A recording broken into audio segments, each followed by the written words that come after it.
오라버니들 안녕하세요. 오라버니들은 혹시 가장 기억에 남는 야외 섹스 장소가 있으신가요? 아마 대부분이 한 번쯤은 연인과의 몸의 대화를 집이나 실내가 아닌 야외에서 해보신 경험들이 있으실 겁니다. 은근히 많은 사람들이 연인 관계나 부부 간에 좀 더 색다른 경험을 해보기 위해 혹은 지루한 권태기를 극복하려고 관계를 집이나 실내가 아닌 야외에서 하곤 합니다. 또한 젊은 사람들 같은 경우는 넘쳐나는 욕구를 주체하지 못해서 의도치 않은 곳에서 관계를 가지기도 하지요. 그렇다면 여자들이 실제로 선호하는 야외 장소에는 어떤 것들이 있을까요? 마지막 장소는 정말 상상도 하지 못했던 곳일 테니 끝까지 시청해 주시기 바랍니다. 지금 바로 시작하도록 하겠습니다. 첫 번째, 건물 내 비상계단. 아마 연인들이 가장 많이 해본 장소일 텐데요. 여자들이 가장 선호하는 장소이기도 합니다. 계단에서 관계를 가지면 적당한 울림이 있어서 분위기를 좀 더 야릇하게 만들기도 하고, 사람들은 엘리베이터를 이용하기 때문에 발길이 잘 닿지 않는 곳이기도 합니다. 물론 간혹 계단을 이용하는 사람들도 있고 순찰을 도는 경비원이 있을 수 있지만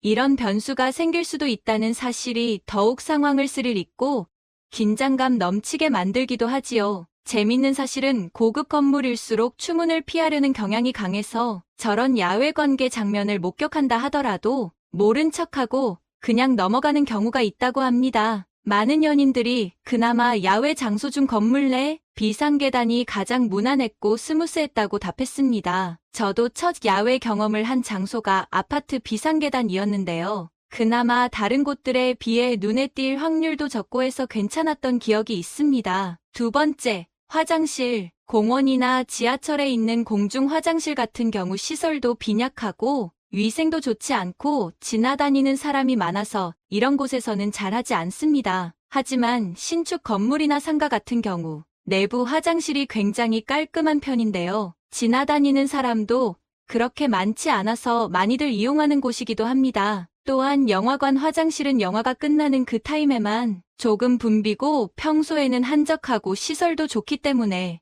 영화관 화장실에서 관계를 가지는 커플들도 많이 있습니다. 아는 동생은 어렸을 때 영화관 알바를 했었는데 화장실을 청소하러 갔다가 그런 상황을 목격한 경험이 있다고 했습니다. 물론 칸막이 안에서 벌어지는 일이라 직접 눈으로 보진 못했지만 소리랑 분위기로 봐서 누가 봐도 그 짓을 하고 있는 거였다고 하더군요. 세 번째, 자동차. 보통 한강고수부지나 공원주차장 혹은 자유로 갓길 등을 얘기하는데요. 차가 가로등을 피해서 어두운 곳에 있거나 다른 차들을 피해서 한쪽에 주차해 있으면 높은 확률로 그러고 있을 확률이 높겠죠. 이뿐만이 아니라 아파트 주차장, 상가 주차장, 자유로 쉼터 등 어둡고 인적이 없는 곳 어디든 즐길 수 있는 게 바로 자동차 아니죠? 흔히 자동차는 움직이는 모텔이라는 말도 있을 정도입니다. 특히나 서울의 남산 드라이브길은 너무나 유명해서 다들 알고 계실 텐데요. 이 때문에 이 지역은 경비원이 끊임없는 순찰을 도는 플레이스라고도 하지요. 또 자동차 전용 극장도 있는데요. 간혹 조심성이 없는 커플들이 차가 흔들리는 걸 인지하지 못하고 사랑을 나누는 경우가 있는데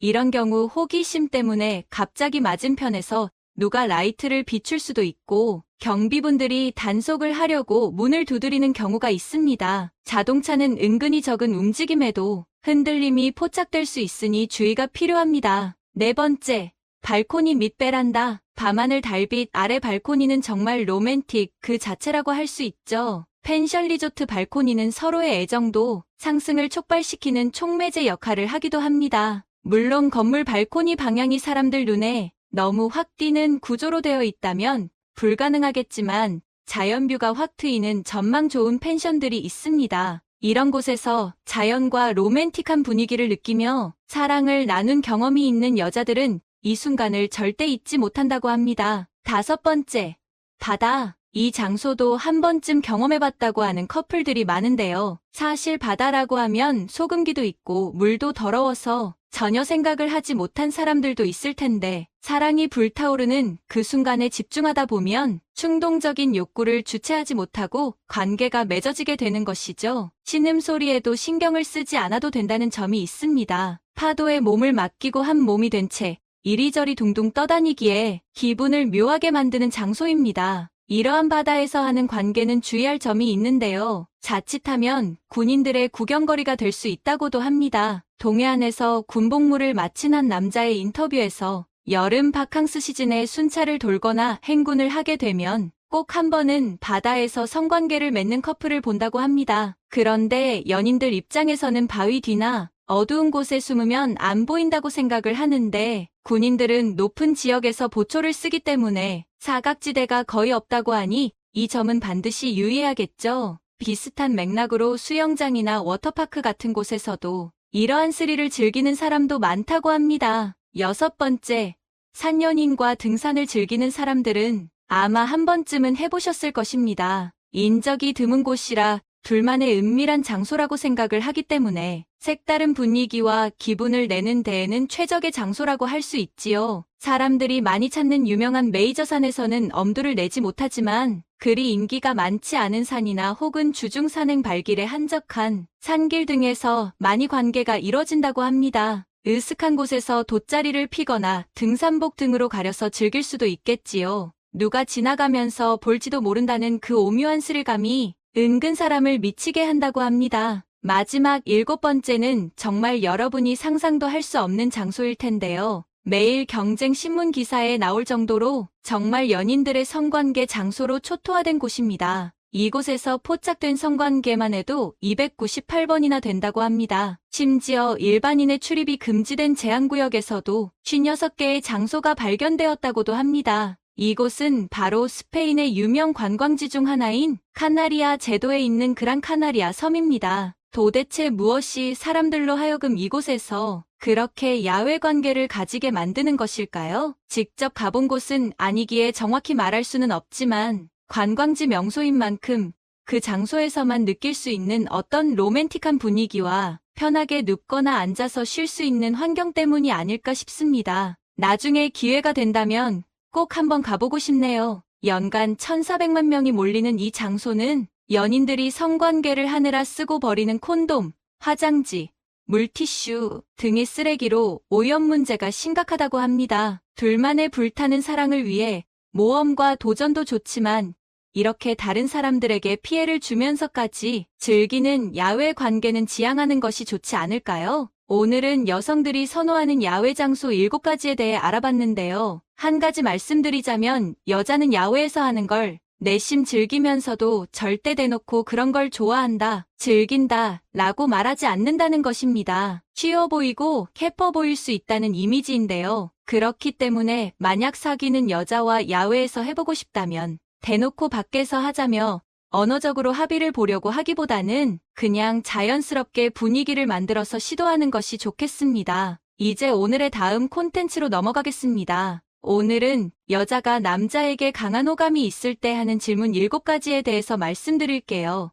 여자들 대부분은 호감이 가는 남자가 있어도 대놓고 직설적으로 좋아하는 감정을 드러내지 않습니다. 특히 썸 단계에서 남자에게 좋아하는 감정을 들키는 걸 자존심 상해하는 경향이 있거든요. 그래서 신호를 보낸 남자가 리드하게끔 만들어 모시기는 척 남자의 리드를 따라가며 잠자리까지 가는 걸 원합니다. 여자들은 좋아하는 남자가 있어도 잠자리를 쉽게 허락하지 않는 이유는 임신에 대한 걱정과 해퍼 보일지도 모른다는 걱정 때문입니다. 여러분들은 여자가 잠자리하고 싶을 때 보내는 신호에 대해 알고 계신가요? 요즘에는 플러팅이라는 말을 자주 쓰는데요. 플러팅이란 상대방에게 호감을 가지고 접근하여 말을 걸거나 신체 접촉을 하는 행위를 뜻합니다. 쉽게 말해 상대에게 호감을 표현하고 관심을 끌기 위해 사용하는 비언어적인 행동이나 말의 조합을 통틀어 하는 표현이죠. 예전에는 플러팅 대신 집적대다, 들이대다, 꼬시다,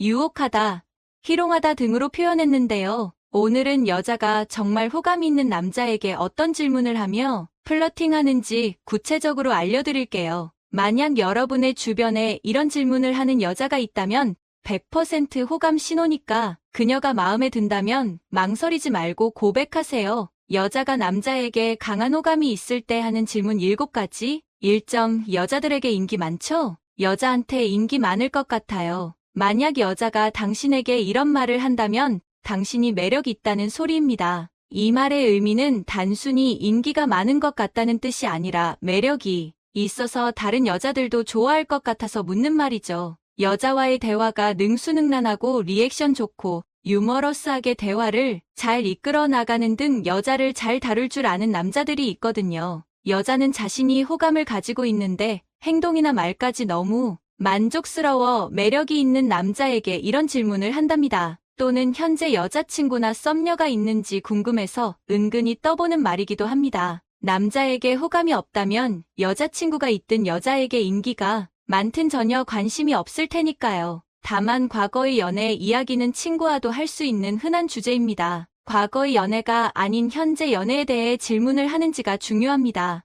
여자가 이런 질문을 한다면 그녀가 당신에게 정말 호감이 있는 거니까 조금만 더 푸시하시면 금방 좋은 결과가 있을 겁니다. 2점. 주말에 뭐 해요?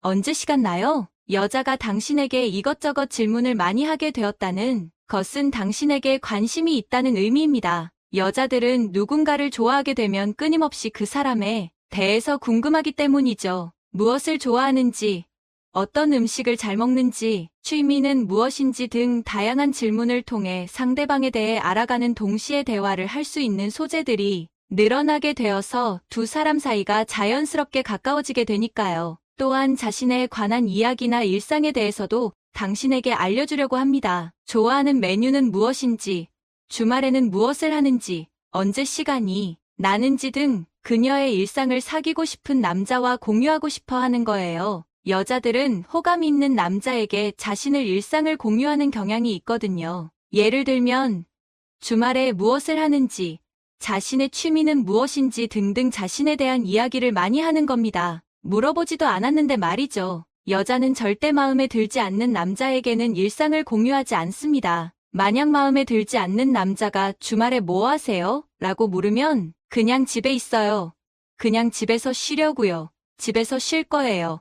피곤해요. 이런 식으로 말하지 결코 시시콜콜하게 자신이 주말에 뭐 하는지 말해주지 않거든요. 물론 오지랖이 넓은 여자는 이런 식으로 일상을 공유할 수도 있습니다. 하지만 이 단어가 들어가면 더욱 확실한 호감 신호로 볼 수 있어요. 이 단어는 무엇일까요? 그것은 바로 혼자입니다. 예를 들어 볼게요. 저 이번 주말에 혼자 등산 갈 거예요. 저 이번 주말에 혼자 영화 보러 갈 거예요. 이런 식으로 혼자라는 걸 강조하는 거요. 왜 굳이 혼자라는 걸 강조하겠죠? 만약 마음에 안 드는 남자가 물어봤다면 친구들이랑 같이 간다고 말하겠죠. 끼어들 여지를 주지 않는 겁니다. 그러니까 혼자 간다고 여자가 얘기하면 얼른 눈치를 채고 그럼 저도 같이 갈까요? 라고 자연스럽게 물어보세요. 그런데 이것이 호감 표현이라는 걸 모르는 남자들이 참 많거든요. 만약 여자가 내가 물어보지도 않았는데 혼자 맥주 한잔 하려고요 라고 말한다면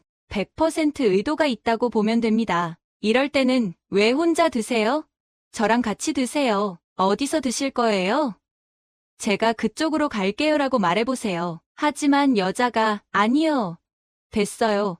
그냥 저 혼자 마실게요 라고 말을 한다면 그 남자가 정말 마음에 안 든다는 거랍니다. 3점. 다른 여자한테도 이렇게 해요. 여자는 남자가 매너도 좋고 마음에 들어도 너무 선수 같아 보이면 다른 여자들에게도 똑같이 대하는 건 아닐까 하는 의구심에 다른 여자한테도 이렇게 해요? 라는 질문을 합니다. 혹시 나를 재미 보는 상대로 여기는 건 아닐까? 나만 상처받고 버려지는 건 아닐까? 라는 생각 때문에 이런 질문을 하는 거예요. 그런데 여기서 주의해야 할 점은 그녀가 듣고 싶은 대답을 하지 않는 겁니다. 남자가 너무나 쉽게 자신에게 빠졌다고 생각하면 흥미를 잃고 여자 마음이 변할 수 있거든요. 그래서 너무 잘 보이려고 애쓰지 말고 내 생각은 어떤 것 같아?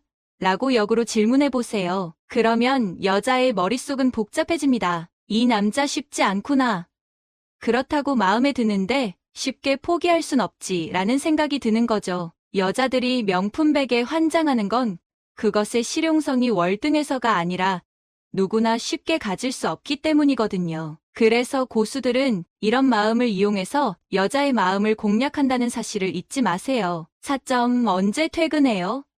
퇴근하고 뭐 해요? 여자도 남자가 마음에 들고 호감이 있으면 빨리 만나고 싶어 합니다. 하지만 남자에게 직접적으로 우리 언제 만날까요? 라고 말하는 여자는 극히 드물어요. 남자에게서 이런 말이 나오길 기다릴 뿐이죠. 여자는 남자에게 자신의 마음을 들키고 자신이 더 좋아하는 것처럼 보이는 걸 무척 자존심 상해합니다. 특히 썸 단계에서 남자가 쑥스러워서 여자와 만나자고 했다가 거절당할까봐 말하지 못해 만남이 자꾸 미뤄지면 여자의 마음은 빠르게 식습니다. 남자가 자신의 호감을 바로 행동으로 옮기지 않으면 여자는 남자가 자신에게 관심이 없거나 간본다고 오해할 수 있거든요. 흐릿한 남자의 행동으로 인해 여자의 마음이 식게 되는 거죠. 여자가 호감이 있는 것 같다면 제가 잘 아는 맛집이 있는데 주말에 시간 괜찮으면 같이 가실래요? 라고 자신 있게 말해보세요. 여기서 가장 중요한 포인트는 멘트가 아니라 타이밍입니다. 타이밍을 놓쳐서 그녀가 가지고 있던 호감의 불씨가 사그라지기 전에 행동으로 옮기는 것이 중요합니다. 5점. 여사친 많아요? 연애 많이 해보셨어요? 썸을 타고 있는 여자에게 여사친 많아요? 라는 질문을 받으면 순간 고민하는 남자들이 많이 있습니다. 그런데 여사친 한 명도 없으면서 괜히 나쁜 남자처럼 보이려고 많다고 거짓말하는 남자들이 있는데요. 하지만 이건 정말 바보 같은 답변이랍니다. 만약 당신이 좋아하는 여자가 주변에 남사친이 많다면 기분이 좋겠어요? 그리고 연애 많이 해보셨어요? 라는 질문에 쉼 없이 연애를 했다고 자랑하는 남자들이 있는데요. 관심 있는 남자가 공백기 없이 연애를 계속했다는 것이 상대방에게는 그리 유쾌한 일은 아닐 겁니다. 자신이 여자들에게 인기가 많다는 걸 강조하려고 여사친이 많고 연애는 주구장창했다고 자랑하는 건 요즘 소위 말하는 여미새 여자의 미친 새엑스라는 오해를 받기 쉽습니다. 이런 자랑은 동성 친구들에게나 하는 것이지 썸 타고 있는 여자에게 자랑하는 건 정말 한심한 행동입니다. 6점. 마지막 연애는 언제예요? 여자는 호감 있는 남자 앞에서는 그가 데이트 신청할 수 있도록 현재 자신이 싱글임을 밝힙니다. 여자와 대화를 나누다가 현재 관계 상태에 대한 언급이 있는지 주목하세요. 당신에게 호감이 있는 여자는 보통 이런 식으로 말합니다. 마지막 연애는 언제예요? 난 싱글인데 내 친구들은 다 남친이 있는데 나만 혼자예요. 내가 누군가를 만날 수 있을지 모르겠어요. 누굴 사귀어 본 지가 언젠지 모르겠네요. 모임에 같이 갈 사람을 아직도 못 찾았어요. 좋아하는 여자가 당신에게 이런 식으로 말을 한다면 망설이지 마시고 고백하세요. 7점. 평소에 여친이랑 뭐 해요? 이런 질문은 내가 호감이 있어서 간접적으로 여친이 있는지 확인하기 위한 질문입니다. 직접적으로 여친 있어요? 라고 물어볼 수도 있지만 이렇게 물어보면 내가 상대에게 관심이 있다는 걸 대놓고 드러내는 꼴이 되기 때문에 간접적으로 돌려 말하는 거죠. 일부의 여자들은 직접적으로 여친 있어요? 라고 묻기도 하지만 대부분의 여자들은 자신이 좋아하는 남자가 있어도 자존심을 지키기 위해 직접적인 표현은 잘하지 않습니다. 그래서 아무리 좋아하는 감정이 있어도 돌려서 말하는 겁니다. 지금까지 여자가 남자에게 강한 호감이 있을 때 하는 질문 7가지에 대해 말씀드렸어요. 다시 한번 요약해드리면 여자가 남자에게 강한 호감이 있을 때 하는 질문 7가지. 1점. 여자들에게 인기 많죠? 2점. 주말에 뭐 해요? 언제 시간 나요? 3점. 다른 여자한테도 이렇게 해요. 4점. 언제 퇴근해요? 퇴근하고 뭐 해요? 5점. 여사친 많아요? 연애 많이 해보셨어요? 6점. 마지막 연애는 언제예요? 7점. 평소에 여친이랑 뭐 해요? 마지막 부분은 당신의 삶을 위한 건강 섹션이 될 것입니다. 우리 생활 속 다양한 곳에서 유해물질이 검출되고 있다는 소식이 뉴스나 기사로 보도되고 있습니다. 그 중에서도 우리 가족 식사를 책임져주는 주방에서 사용하는 용품들 역시 안전하지 못하다는 소식이 나오고 있습니다. 온 가족이 먹는 음식을 만들기 위해서는 주방은 꼭 필요합니다. 그런데 주방에서 사용하는 이것 때문에 암에 걸리고 치매에 걸릴 수 있다는 사실 알고 계셨나요? 주방에서 조리 시 꼭 알아야 할 위험성에 대해 알려드리겠습니다. 아무리 몸에 좋은 식품이라 하더라도 조리하는 도구나 용품에서 유해물질이 나온다면 보약이 아닌 독을 먹는 거나 마찬가지입니다. 무조건 피해야 하는 주방용품과 대처 방법에 대해 알려드리겠습니다. 오늘 알려드린 주방용품들은 지금 당장 버리셔도 됩니다. 주방에서 버리셔야 하는 위험한 용품으로 첫 번째는 쿠킹포일 양은 냄비 등 알루미늄으로 만든 용기와 식기입니다. 주방에 하나씩은 양은 냄비와 알루미늄 용기가 있습니다. 유튜브 먹방과 레트로 유행으로 인해 더욱 사용이 증가하였습니다. 또한 막걸리집과 분식집에서도 많이 사용하고 있습니다. 하지만 정말 사용하시면 안 됩니다. 양은 냄비의 경우 알루미늄 바디에 알루미나 코팅을 입혀 만든 제품이며 쿠킹 포일은 알루미늄 자체입니다. 후라이팬 사용 시 코팅이 벗겨지면 위험하다고 한 번쯤은 들어보셨을 것입니다. 그 이유 중 하나로는 코팅이 벗겨지면서 알루미늄이 노출되기 때문입니다. 그런데 양은 냄비와 쿠킹 포일의 경우 바로 알루미늄 자체이기 때문에 더욱 위험합니다. 99.7%의 알루미늄으로 만들어진 양은 냄비의 경우 보호막이 벗겨지면 알루미늄에 노출되어 녹슨 은수저의 녹도 없앨 만큼 많은 알루미늄이 검출됩니다. 또한 알루미늄은 열을 만나면 위험성이 증가합니다. 알루미늄 포일이 고온에 노출되면 그 속에서 작은 양의 알루미늄 입자들이 음식으로 이동합니다. 이런 현상은 고온에서 오랫동안 조리하거나 산성이 강한 음식과 함께 사용할 경우에는 더욱 활발하게 일어납니다. 알루미늄 유해성은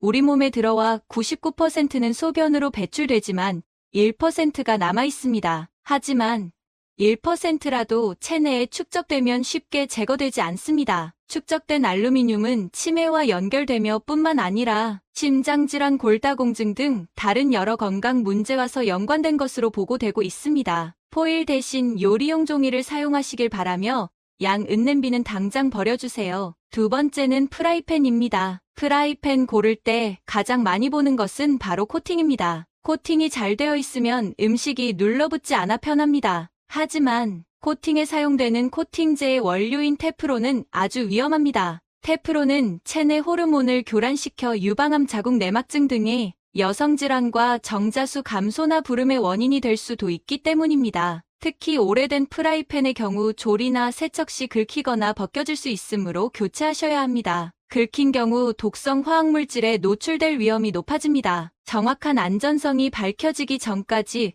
후라이팬 사용 시에는 중불 또는 약불에서 조리하고 태우지 마셔야 합니다. 또한 코팅이 긁히거나 벗겨졌을 경우 바로 교체해 주어야 합니다. 세척 시에도 부드러운 도구로 사용하여 코팅 표면의 손상을 덜어주셔야 합니다. 스테인리스 팬이나 무쇠팬을 사용하는 것이 좋으며 튀기는 요리보다 삶고 끓이는 조리법을 추천드립니다. 세 번째는 수세미입니다. 미 국립보건원 등에 소개된 노르웨이 식품연구기관 노피마 연구팀은 일반 가정에서 사용하는 수세미 한 개에는 지구상 인류보다 더 많은 박테리아가 있다고 밝혔습니다. 또한 수세미에는 500억 개에 달하는 세균과 대장균, 식중독균이 다수 검출되었고 식중독의 주원인이 되는 살모넬라나 면역체계가 약한 사람에게 감염 위험이 있는 모락셀라 오슬로엔시스도 발견되었다고 합니다. 세균이 사라지는 수세미 세척 방법으로는 첫 번째로 식초와 베이킹소다입니다. 1:1 비율로 섞은 후 수세미를 넣고 조물조물 버무려 준 뒤 깨끗한 물로 헹군 다음 햇볕에 말려주시면 됩니다. 두 번째로는 가장 쉽고 간단한 방법으로 수세미를 물에 헹군 뒤 물기를 제거하고 전자레인지에 1분 정도 돌려주시면 됩니다. 이 방법으로 세척 시 세균이 99% 정도 죽습니다. 단, 스테인레스 재질의 수세미는 끓는 물에 10분 삶아주시면 됩니다. 하지만 아무리 세척하더라도 세균이 남아있을 수 있으니 한 달 이내 교체하여 사용하시는 걸 추천드립니다. 그리고 네 번째는 비닐랩입니다. 비닐랩은 플라스틱 재질 중 하나로 열에 가열할 경우 환경 호르몬이 생성됩니다. 비닐랩에 열을 가할 경우 환경 호르몬뿐만 아니라 독성가스나 발암물질인 다이옥신을 방출합니다. 이때 음식에 들어가게 됩니다. 이 음식을 먹을 경우 암 유발의 원인이 될 수 있습니다. 이로 인해 뇌졸중이나 생식기능 장애 등을 유발할 수 있습니다. 마지막 다섯 번째는 플라스틱 용기입니다. 가정에서 정말 많이 사용하는 플라스틱 용기는 반찬을 담거나 밥을 담아 전자레인지에 돌려 먹는 일이 많습니다. 특히 배달시켜 먹는 음식의 경우 대부분이 플라스틱 용기에 담겨옵니다. 하지만 플라스틱 재질의 음식을 담아 전자레인지에 돌려 음식을 섭취할 경우 암에 걸릴 수 있습니다. 꼭 전자레인지 사용이 가능한 플라스틱 용기를 사용하셔야 합니다. 플라스틱 용기 종류는 1번부터 7번까지 있으며 2번과 5번만 사용이 가능합니다. 이 중 전자레인지 사용 가능한 플라스틱은 2번과 5번입니다. 2번은 7,100도, 5번은 12,160도의 내열 온도를 지니고 있습니다. 또한 환경 호르몬에 문제가 되는 대표적인 비스페노레이가 들어있지 않는 제품이기에 안정하게 사용이 가능합니다. 3번, 6번, 7번 플라스틱을 사용 시 발암물질이 나와 환경 호르몬에 노출되면 심각한 문제가 생길 수 있기 때문에 주의가 꼭 필요합니다. 플라스틱 용기 구매 시 꼭 2번과 5번을 확인 후 구매하셔야 하며 또한 용기의 뚜껑도 재질 확인을 꼭 해주셔야 합니다. 사랑하는 가족들의 식사를 위해